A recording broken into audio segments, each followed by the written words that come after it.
നമസ്കാരം. ഞാൻ doctor Srila, Ayushree Ayurveda hospital Pathanapuram. ലൈംഗിക ശേഷി ഇല്ലാതെയാക്കുന്ന മാനസിക ശാരീരിക കാരണങ്ങളെ പറ്റിയായിരുന്നു ഞാൻ സംസാരിച്ചു വന്നത്. ശാരീരിക കാരണങ്ങളിലെ ന്യൂറോളജിക്കൽ, വാസ്കുലാർ, ഹോർമോണൽ കാരണങ്ങളെ നമ്മൾ നോക്കിക്കണ്ടു. ഇവയൊന്നുമല്ലാതെ ചില രോഗങ്ങളും നമ്മുടെ ലൈംഗിക ശേഷിയെ ബാധിച്ചേക്കാം. അപകടങ്ങൾ അതിൽ ഒരു മേജർ പങ്ക് വഹിക്കുന്നു. അതുപോലെ ആർത്രൈറ്റിസ് പോലെയുള്ള രോഗങ്ങളും. സന്ധിവാത വേദന ശരീരമെമ്പാടുമുള്ള ജോയിന്റിനെ ബാധിക്കുമ്പോൾ ശരീര ചലനങ്ങൾ വേദനാജനകമാകുന്നു.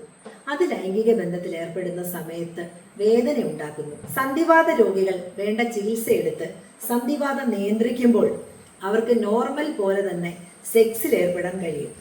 ഓർഗാസം ഉണ്ടാകുമ്പോൾ കുറെ നേരത്തേക്ക് ശരീരവേദന കുറയുകയാണ് ചെയ്യുന്നത്. പേടിച്ച് സെക്സിൽ ഏർപ്പെടാതെ ഇരിക്കുകയല്ല വേണ്ടത്, ആവുന്നത് പോലെ ചെയ്യുകയാണ് വേണ്ടത്. ആവശ്യത്തിൽ കൂടുതൽ അവശത അനുഭവിക്കേണ്ട കാര്യമില്ല. ശരീരം അനുവദിക്കുന്ന പോസ്റ്റർ സ്വീകരിക്കുക. നടുവേദനയോ ഹാർട്ട് ഇഷ്യൂസോ ഒക്കെ ഉള്ളവരും വ്യായാമം ഉപേക്ഷിച്ചാൽ ശരീരം മുഴുവൻ സ്റ്റിഫ് ആവുകയാണ് ചെയ്യുക. അവരവർക്ക് സാധ്യമായ നിലയിലുള്ള വ്യായാമങ്ങൾ ചികിത്സകരുടെ നിർദ്ദേശപ്രകാരം ചെയ്യണം. എല്ലാവിധ വ്യായാമങ്ങളും ഉപേക്ഷിച്ചാൽ ശരീരം ഒന്നിനും കൊള്ളാത്തതുപോലെയാകും. അതുപോലെ തന്നെയാണ് സെക്സിന്റെ കാര്യവും.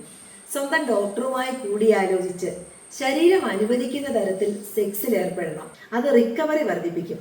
ജീവിതത്തിലേക്ക് തിരിച്ചു വരാൻ അത് സഹായിക്കും. എനിക്കിനി ജീവിതമില്ല എന്ന നിരാശയിൽ നിന്നും കരകയറാൻ ഡോക്ടറുടെ ഉപദേശാനുസരണം, പാർട്ട്ണറുടെ സഹായം ഉണ്ടാകണം. Try to become normal.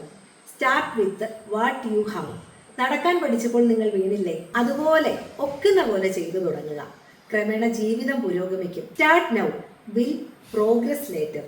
നിരാശ കൈവിട്ട് ജീവിതം ആസ്വദിക്കുക, നന്നായി ജീവിക്കുക. Thank you. വീണ്ടും കാണാം.